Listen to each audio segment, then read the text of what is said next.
तर आताची एक्सक्लुझिव्ह दृश्य तुम्ही पाहत आहात। एक्सप्रेस वे पूर्णपणे जाम झालेला आहे। प्रशासन नेमकं कोणत्या पद्धतीने काम करते याची अधिकृत माहिती मिळू शकलेली नाहीये।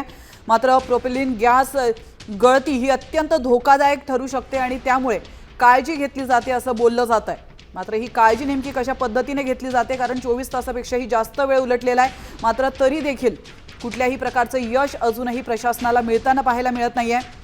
हा गॅस हवेपेक्षा जड असतो आणि त्यामुळे गळती झाल्यावर तो जमिनीलगत साचतो आणि त्याच्यामुळे त्याचा धोका अधिक असल्याचं बोललं जात आहे। पलटी झाल्याने मोठ्या प्रमाणावरती वाहतूक जी आहे ती वळवण्यात आलेली आपल्याला पाहायला मिळते। मी आता यशवंतराव चव्हाण द्रुतगती महामार्गावरती आहे आणि आता जर आपण पाहिलं तर ट्रकच्या मोठ्या लाईन ज्या आहेत त्या आपल्याला या ठिकाणी पाहायला मिळतात।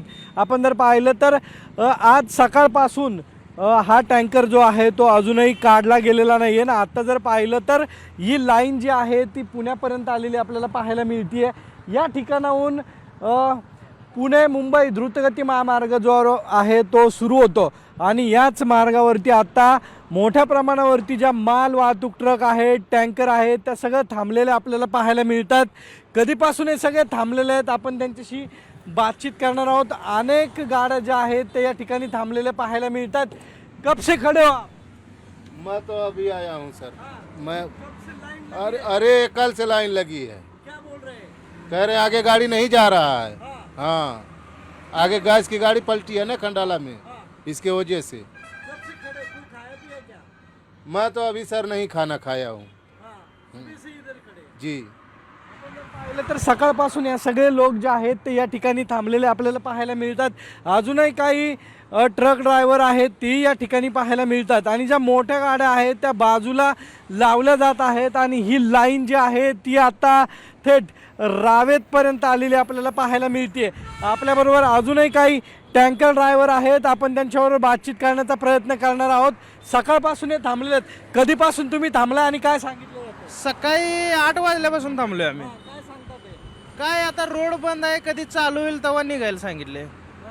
सकाळपासून आम्ही आता इथे आता आमची तर इमर्जन्सी दूध वाहतूक आहे। सकाळी 8 वाजल्यापासून थांबले, अजून काय पुढे जायचा काय पत्ता नाही, पुढे काय गाड्या सोडत नाहीत। सकाळ गाड्या सोडल्या जात नाहीये. गाड्या सोडल्या जात नाहीत, इथूनच आम्हाला युटर्न करून इकडे लावले जात आहे आणि दुधाच्या गाड्या असल्यामुळं काय प्रॉब्लेम आहे, इमर्जन्सी सेवा बंद पडते। आपण जर पाहिलं तर इमर्जन्सी सेवा जी आहे ती यामध्ये अडकलेली आपल्याला पाहायला मिळते। हा दुधाचा टँकर आहे, हा सकाळपासून या ठिकाणी आपल्याला पाहायला मिळतोय। अजूनही काही गाड्या ज्या आहेत त्या या ठिकाणी येत आहेत आणि त्या गाड्या ज्या आहेत त्या बाजूला लावल्या जात आहेत। त्यामुळे जेव्हा हा टँकर निघेल तेव्हा ही वाहतूक कोंडी जी आहे ती सुटणार आहे। मात्र त्यानंतरही मोठ्या प्रमाणावरती वाहतूक कोंडी रस्त्यावरती आपल्याला पाहायला मिळणार आहे। त्यामुळे काही मार्ग दिलेले आहेत त्या मार्गाने वाहतूक वळवण्यातही वाहतूक पोलिसांनी वळवले असल्याचं सांगितलंय। कॅमेरामॅन आदर्श खटकेसह सागर साम टीव्ही पुणे। तर एक्सप्रेस वेवर या ठिकाणी वाहतूक कोंडी झालेली आहे, मोठ्या प्रमाणात प्रवाशांचे हाल होत आहेत। मात्र प्रशासन IRB कुठे आहेत असा जवळजवळ 5 तास झाले आता आम्ही ट्रॅफिकमध्ये अडकलोय। सकाळी 6:30-7 वाजता घरातून निघालोय मुंबईसाठी, कामासाठी मीटिंग्स वगैरे असतात मुंबईमध्ये, रेग्युलरचं जाणं येणं असतं। आता 5-6 तास झाले जागेवरती बसून आहे, ना कशाची सोय इथं खाण्यापिण्याची नाही, काही कळतंय कधी सोडणार आहे, काय करणार आहे किंवा काय त्याची पुढे करणार आहे त्याच्यानुसार कुठल्याही प्रकारची इथं जानकारी दिली जात। 15 तास झाले जवळपास हा महामार्ग बंद आहे, ठप्प पडलेला आहे आणि प्रशासनाकडे यंत्रणा नाही आहे का असा माझा प्रश्न आहे सर्वसामान्य नागरिक म्हणून। सदरील प्रशासन किंवा शासन संबंधित यंत्रणा ही झोपलेली आहे का, झोप घेते का?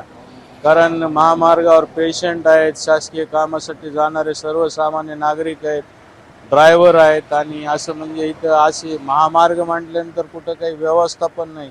चहा पाणी देखील पिऊ शकत नाही आहेत कुठं, ते बिगर चहा पाण्याचंच पूर्ण लोक आहेत, छोटे छोटे मुलं आहेत। माझ्या मित्राला घेऊन आलोय कारने, कॅन्सर पेशंट आहे, मुंबईला टाटा हॉस्पिटलला जात आहे। सकाळी 8 वाजता मला पोहोचायचं होतं, रात्री मी 10 वाजता लातूरून निघालेलो आहे। परत पहाटे 4 वाजल्यापासून मी इथे ट्रॅफिकमध्ये अडकलोय। सकाळी 8 वाजता मला पोहोचायचं होतं, मी आता तिथे पोहोचू शकत नाही। पर्याय व्यवस्था काही केली जात नाही। ट्रॅफिक जेव्हा जाम होतं त्यावेळेस जुना पुणे हायवे चालू करायला काही हरकत नव्हती, परंतु तसं काही होत नाही. आणि इथे जे अडकलेले आहेत लहान मुलापासून आजारी माणसापर्यंत मुंबईकडे जाणारे, ज्यांना हॉस्पिटलसाठी जातात ते लोक इथं अडकलेले आहेत. सरकार जे टोल घेतं त्यामध्ये फक्त गतिमान प्रवासाव्यतिरिक्त जे आपत्कालीन यंत्रणा असते ती सुद्धा कार्यरत असणे व्यवस्थित योग्य आहे.